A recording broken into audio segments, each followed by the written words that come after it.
So today we actually have a very amazing update that I think a lot of people, including myself, will be excited about. Rejoice everybody, it looks like Final Fantasy VII Rebirth's demo and full game is getting an update to fix the blurry issues between performance mode. We're gonna be covering all the updates for FF7 Rebirth, guides, and all kinds of game-breaking stuff. So hit that subscribe button and notification bell so you don't miss out on it, guys. We're filming the Sephiroth guide right now, so that's gonna be coming your way soon. Yes, we can only play a Sephiroth in one small, tiny area, but I'll be damned if I don't break this man down and show you guys the sauce. Now, with that being said, let's get into the video. Looking right at it, the left side here is the graphics mode, and the right side is the performance mode.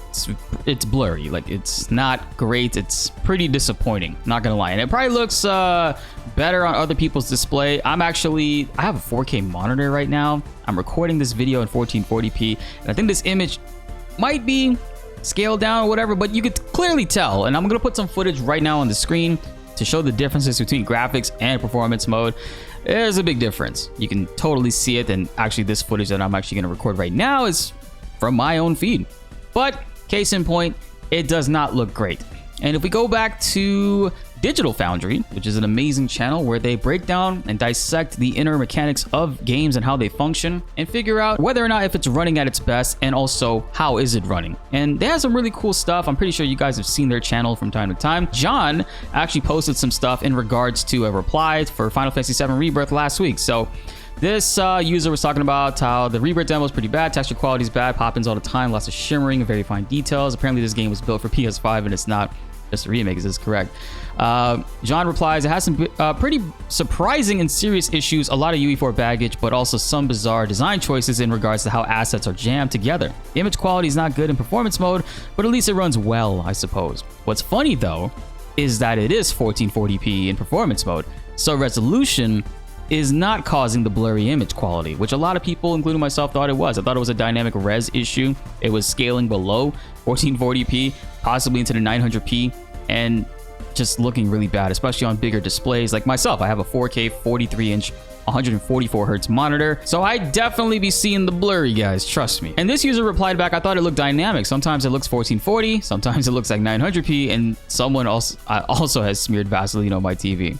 And John also wrote, I thought so too. It's not. Post-processing is at 1/4 resolution, which seems to be causing these issues. I mean, this was February 9th. It has been 5 days since then, and we got an official update. Shout out to Hamaguchi for sharing this. The official page also shared it too, but early this morning they replied, the update for the Final Fantasy VII Rebirth demo, which is scheduled for February 21st, next Wednesday, where they will be updating and adding in Junon and open world segments, will also apply improvements to the visual quality when selecting performance mode from the graphics options. The same improvements will also be applied to the full game. So not only are we gonna be going through Junon and able to play as all the other characters that we absolutely love, and fingers crossed we're gonna be able to straight up customize their material loadouts, they will be updating the entire demo. So that means we could actually go back through Nibelheim and not have it be a blurry mess in gameplay, at least. That's very exciting news. Very, very exciting. And Hamaguchi also says, thank you all for sharing feedback on the demo. We are planning to have a patch to address this issue, not only for the final game, but also for the demo. With this, I hope you guys can check out how the game is before the launch, which is awesome.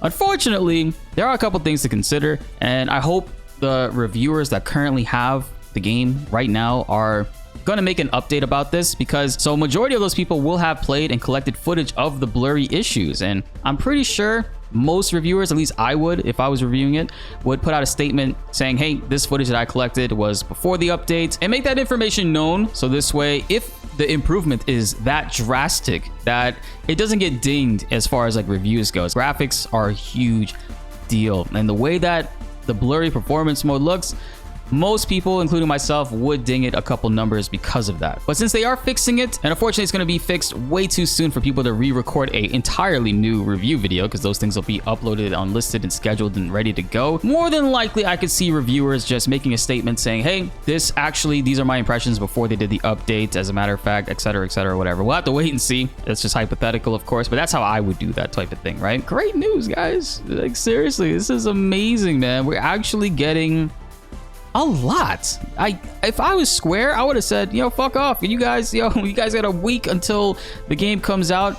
You can kick rocks until then. But not only are they giving us an open world segment with Junon to explore. They're actually going to be fixing the previous demo, and that'll apply also to the Junon portion as well, and also to those people that have early copies, I guess. I don't know if it goes out the same day for that or if it'll be like a day one patch type of deal, but really good looks on them for getting this feedback and taking it and actually fixing it in a quick amount of time. 5 days is pretty solid. It's actually been about a week now since the demo has been out officially, and I'm pretty sure they got their feedback on that from before, but good to see that we will have a pretty solid 1440p performance mode with 60 frames on PS5. Now I'm hoping, fingers crossed, it's enough to honestly be a massive like game changer, of course, but that's it's just a PS5. We're gonna have to wait and see. I mean, the PS5 Pro is later this year, but honestly, I'm gonna be playing this on PC if it drops within that 3-month time scale that they've been showing at the end of every single trailer. But shout outs to Square Enix and shout outs to Hamaguchi. Good on them for doing that. And also in other interesting news, during the State of Play, if you guys recall, the State of Play revealed a new trailer, a bunch of new gameplay stuff. It was about 19 minutes long, which is this. I'm not going to show it, obviously, because I know a lot of people were avoiding it for spoilers. But there is some good news about this. The trailer that they showed there, everybody, including myself, was worried like, oh my god, that's not the final trailer. It's going to get worse. You never know. They're just going to drop it out of nowhere. It could spoil the hell out of everything. That actually, if you look right here, that actually was the final trailer. They renamed it to Final Fantasy VII Rebirth Final Trailer. I hadn't caught that until today. So looking at that, I think we're safe going forward. We'll probably just get like TV spot trailers that'll show up with really quick like teasers to just hype people up to go buy the game. But I don't think we'll be seeing any more new footage or any new trailers for this. Now, after we beat the game, and go through Rebirth, consume everything, we will be looking back at this trailer and deciding on whether or not if this was a good idea. It's kind of messed up, I think, that like during a showcase for this that everybody's tuning in and people are trying to avoid like final trailer stuff that Square Enix has released in the past that have spoiled a lot of things within their games, that they were kind of like forced to watch this. So I saw Max, he actually ran away from his setup and was like peeking from the side, so good on him. I know like everybody's dying to see his reaction, mine, and a lot of other people, so it only makes sense to want to protect that going in to, I guess, everybody except Square Enix. It makes sense at least. So many things, guys. We got a great update coming to fix this issue right here. People were able to figure it out. I wonder if Digital Foundry was the one that kind of like alerted them to this issue. I mean, I'm glad it was something simple as like post-processing and nothing like crazy like baked into the mechanics of the game. It's gonna take forever, or they won't even like bother to fix it. But next week, Wednesday, we got Advent Children in the United States. If you are in the US, Advent Children is available to watch, I think, on the 21st and the 22nd. And we also got an update for the demo, which I will be live streaming and playing and enjoying with you guys. And also, we're going to be running those sweet guides for all those characters. I mean, we're going to have Tifa, Aerith, Red, and Barrett. And also Cloud will have new moves as well we could dissect and talk about in that too. It's going to be a lot of fun. There's a lot of stuff to talk about, and really looking forward to doing that with you all. So be sure to like the video if you enjoyed, and subscribe if you are new. More Final Fantasy videos are on the way and you don't want to miss them. My name is BltzZ, and thanks for watching.